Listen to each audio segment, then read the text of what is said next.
21 জানুয়ারি বিকেলে বৈষম্য বিরোধী ছাত্র আন্দোলনের কেন্দ্রীয় কার্যালয়ে মারামারির ঘটনা ঘটেছে। এ ঘটনায় 7 জন আহত হয়েছে বলেও জানিয়েছে বিভিন্ন গণমাধ্যম। ঘটনা সম্পর্কে এক শিক্ষার্থী জানান, যাত্রাবাড়ি জোনের সমন্বয়কদের একটি মতবিনিময় সভা ছিল।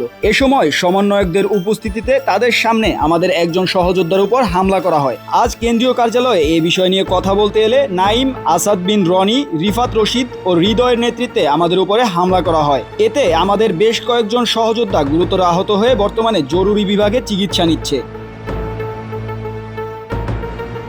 ঢাকা মেডিকেল কলেজ হাসপাতালের পুলিশ ক্যাম্পের ইনচার্জ পরিদর্শক ফারুক গণমাধ্যমকে বলেন, বাংলা মোটর থেকে কয়েকজন শিক্ষার্থী আহত অবস্থায় জরুরি বিভাগে এসেছে, তাদের চিকিৎসা চলছে। এদিকে এই হামলার প্রতিবাদে জরুরি সংবাদ সম্মেলন ডাকে শিক্ষার্থীদের একটি পক্ষ। সংবাদ সম্মেলনে তারা ঘটনার বিচার দাবি করেন।